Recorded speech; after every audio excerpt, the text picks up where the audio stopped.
एक छोटे से टॉपिक के बारे में बात करेंगे। तुम हर सेशन में इतने कमेंट्स मेरे को डालते हो ना कि मैम क्या करें, क्लास 11 वेस्ट हो रही है ना। बिकॉज एक साल निकल जाएगा, शुरू में होता है 2 महीने निकले, तुम्हें एक चैप्टर का बैकलॉग आया, 3 महीने हुए, 4 महीने हुए, तुम्हें लगा मैम 3-4 चैप्टर्स इकट्ठे हो गए है ना। फिर सब्जेक्ट्स ही मल्टीप्लाई होते हैं। पहले सिर्फ केमिस्ट्री का चैप्टर का बैकलॉग था, अब मैथ्स और फिजिक्स भी जुड़ गया। So what happens eventually 11th ही निकल गई, फिर समझ आता है अरे मेरा तो पूरा क्लास 11 वेस्ट हो गया है ना।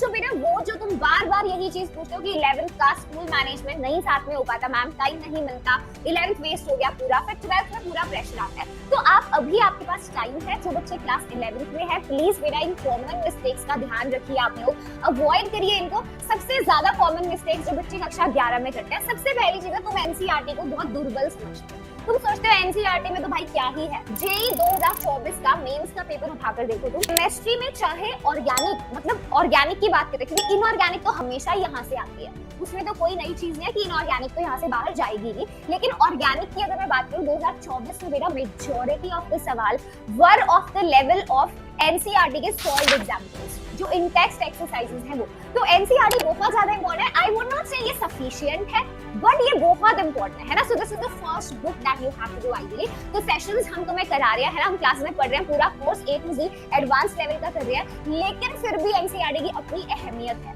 राइट। आप सेशंस कहीं से भी उठा लो है ना, कहीं से भी पढ़ लो आप, एनसीईआरटी अगर आप इग्नोर करते हो तो आप क्लास 11 में इवेंचुअली वेस्ट ही करोगे, ठीक है। तो क्लास 11 की एनसीईआरटी आपको हर चैप्टर के लिए करनी है। सो रीडिंग मारनी है, थॉरो रीडिंग। एक बार सेशन हमारे साथ यहाँ कर लेते हो चैप्टर, उसके बाद भी बेशक थॉरो रीडिंग मार लो, सारे पॉइंट्स कवर्ड होते हैं। इन टेक्स्ट एक्सरसाइजेस, आउटर एक्सरसाइजेस जरूर करनी है, राइट। ये जेईई मेंस के लिए भी इंपॉर्टेंट है, और स्कूल में तो फिर तुम्हें प्लस पॉइंट मिलेगा ही, ठीक है। जो लोग स्कूल रेगुलरली जाते हैं, एक बहुत अच्छा तरीका है कि तुम एनसीईआरटी वहां कर सकते हो। तो स्कूल का एक एडवांटेज भी है, एनसीईआरटी का कोर्स पूरा वर्ड बाय वर्ड पूरा होता है ना। तो प्लीज इसको ध्यान रखो। दूसरी चीज, मल्टीपल रिसोर्सेज के पीछे नहीं भागना है। ऐसा होगा अगर तुम्हारे 2 दोस्त है ना, तो दोनों से फोन करके पूछो कौन सी किताबें रेफर कर रहे हैं, दोनों के ही नाम अलग होंगे, ठीक है। Because internet does not lack content, है ना। कंटेंट की कमी कहीं भी नहीं है, इनफैक्ट फ्री कंटेंट भी बहुत सारा है, और प्रॉब्लम ही ये है ना, जब भी तुम्हारे पास ज्यादा चीजें होती है तो डिसाइड करना और मुश्किल होता है, फोकस करना मुश्किल होगा, isn't it. So you have to stick to your resources. जैसे वेदांत की तत्वा है तुम्हारे पास, तो उसे स्टिक करो कि मेरे को एनसीईआरटी करना है और तत्वा लगाना है। भाई तत्वा में प्लेंटी ऑफ क्वेश्चंस है, राइट। अभी तक मुझे शायद ही कोई स्टूडेंट ऐसा लगता है जिसने सारे तत्वा की प्रॉब्लम्स बनाई होंगी पिछले चैप्टर्स, है ना। तो प्लीज बेटा एक ही रिसोर्सेज स्टिक करो, मल्टीपल रिसोर्सेज नहीं करनी है, 10 किताबें नहीं खरीदनी है,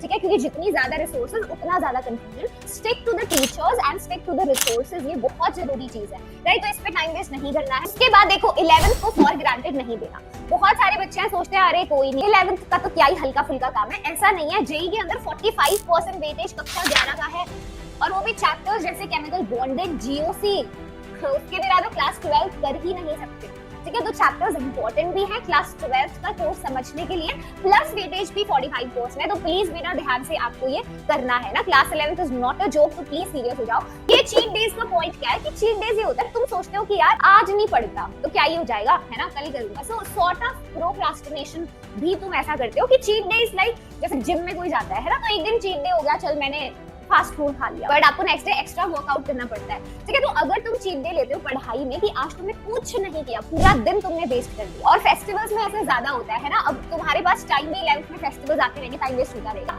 तो चीट डेज बढ़ते रहेंगे, तो उसको रिकवर करना बहुत मुश्किल होगा। चीट डे से बहुत ज्यादा बैकलॉग होता है। तो प्लीज बेटा इसको अवॉइड करने के लिए कंसिस्टेंसी मेंटेन करो, 1-2 दिन ना पढ़ो, लेकिन कंपनसेटरी स्टडी करनी पड़ेगी। तो बढ़िया थोड़ा करते रहो, ठीक है। सो इट्स वेरी इंपॉर्टेंट ताकि बैकलॉग ना बने। और सोशल मीडिया तो एक ट्रैप है, तो तुम्हारी शिल्पी मैम भी इंस्टाग्राम पे नहीं है, ठीक है। मैं तो सोशल मीडिया नहीं यूज करती, बिकॉज मेरा सिंपल है, अगर मैं जेईई एजुकेटर हूँ, मुझे अपने स्टूडेंट्स के सामने एग्जाम्पल सेट करना है, तो I will stop doing it first, है ना। तो मैंने तुम्हें बोला कि जल्दी उठो, तो आई विल वेक अप, है ना, अर्ली विद यू ऑल्सो। अगर मैं बोल रही हूँ social media is a trap, so limit this thing, है ना। मैंने बोला डिलीट कर दो अकाउंट, लिमिट इट अप, मतलब दिन का 1 घंटा यूज करो, ऐसा नहीं रील्स पे रील स्टॉप मारे जाने, है ना। तो मैं तो नहीं मिलूंगी तुम्हें इंस्टा पे, तुम ढूंढ नहीं सकते हो, समझ रहे हो बातें। ये चीजों को प्लीज मेरा थोड़ा करके क्लास 11th में ध्यान दो, राइट। ये बहुत ज्यादा ऐसे पॉइंट्स है जो मिस आउट होते हैं, ठीक है। सो this is the common mistake you guys do in class 11। तो कंसिस्टेंसी बनाकर रखो, तो आईडी पहुंच पाओगे, वरना तो यू को सेटल फॉर लेस, है ना। और जब तुम्हें कैलिबर है तो क्यों सेटल करना लेस के लिए,